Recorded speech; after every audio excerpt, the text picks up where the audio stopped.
As in previous episodes, we look back on our journey on the occasion of reaching the 100th episode. We have dedicated 20 episodes, which is 1/5 of all content, to attack.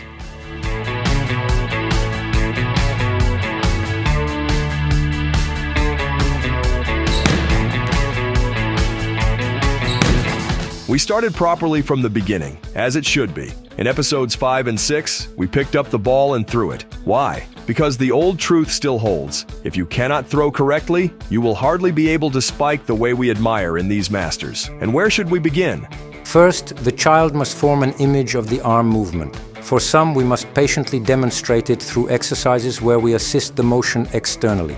The elbow first moves backward and then forward and upward. The most important element is the elbow drawn back. Then comes the throwing itself. First from a kneeling position, with the left side toward the wall, then standing, and finally at the net. At first glance, these exercises may seem simple. One might think nothing significant is happening, but it is precisely in such details that proper movement habits are formed.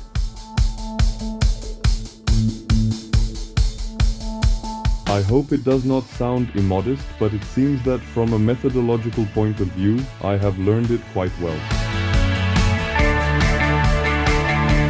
Catching and throwing a falling overball helps the child feel the speed of movement. This is the right bridge toward throwing in a jump, first from a standing position, then after an approach. A future spiking action will always begin with the elbow drawn back.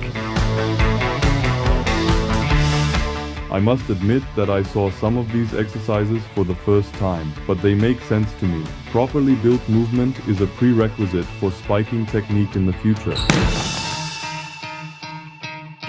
Gradually, we moved on to the approach. It became clear that the spike does not begin in the air, but down on the ground, at the feet. The last 2 steps are the most important. The penultimate long step slows the running body and begins to transfer forward motion into upward motion. The final step completes the action. It stops the body, turns the player with the left side toward the net, and prepares for takeoff.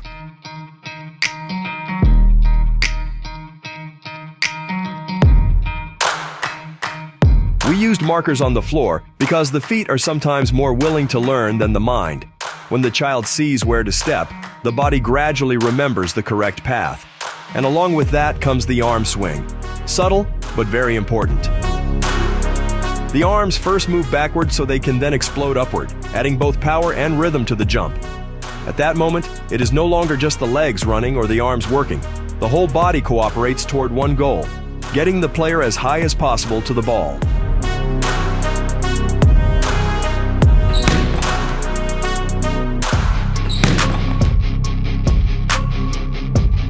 In episode 12, we focused on the ball itself.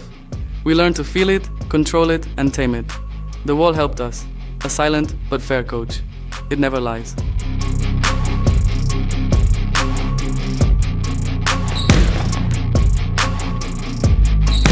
Episode 41 showed how a small player becomes an attacker, step by step, year by year. Because nothing is learned overnight, not even the spike. And this episode refers back to several previous ones. Episodes 33 to 36 opened the full range of attacking play. Suddenly, it was no longer just about hitting the ball hard. Anyone can do that. First came the timing of the approach. The player must not start too early or too late. It may seem like a small detail, but it often makes the difference between a proper spike and an empty swing. Closely related is the coordination of approach, takeoff, and hit. Legs, arms, torso, and eyes must align in a single moment. If one part is late, the whole action collapses. Volleyball is a strict teacher in this sense. It does not forgive disorder, but rewards coordination.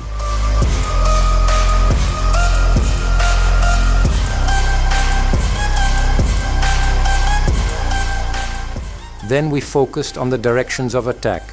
A hit toward the body looks different, where the arm moves across the chest, and a hit away from the body, where the arm finishes beside the body. The attacker is no longer seeking only power, but also angle, direction, and surprise.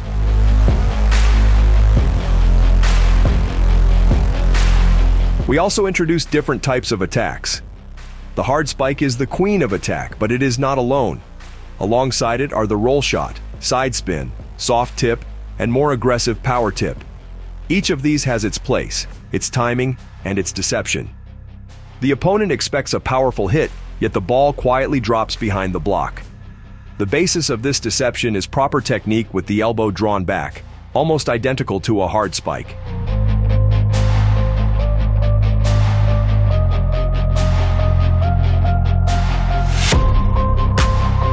Another important topic was attacking from different zones.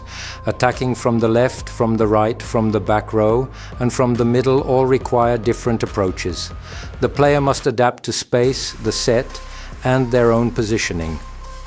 Finally, we worked with the block. The opponent's block is not just an obstacle. A smart attacker can use it, hit off it, deflect the ball, aim at its edges, or use it to prepare the next attack. At this point, volleyball stops being just a power sport and becomes a tactical chess match above the net. That is why we also worked on attacking after different types of sets, as well as situations in which the player does not have ideal conditions. Sometimes the set is high, sometimes fast, and sometimes there is no time even for a proper approach. Then comes a shortened approach, a small two-step, or even an attack almost from a standing position.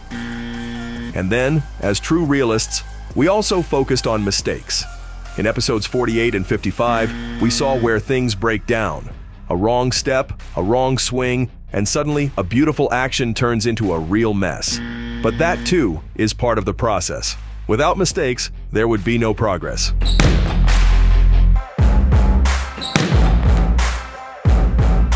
Then came conditioning. In episodes 71, 74, 75, and 76, we looked beneath the surface, at muscles, joints, and tendons, at what holds the body together when it flies through the air, braking, takeoff, arm strength, and rotation. We explored both children's conditioning training and the strength training of champions.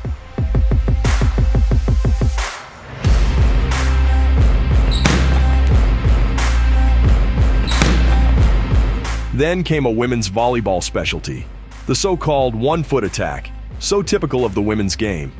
In episodes 83 and 88, we saw that elegance can go hand in hand with power. 2 steps, 1 takeoff, 1 leg, but nothing about it is simple, neither in execution nor in the coordination between the setter and the attacker.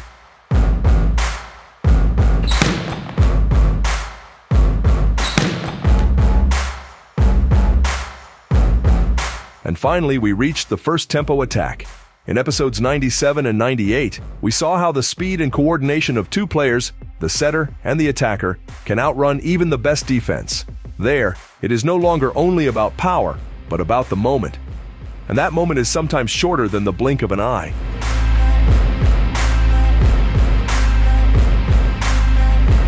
When we look back at it, we see that spiking is not just one hit.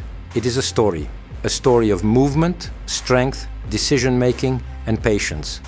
And perhaps that is exactly why it excites spectators the most.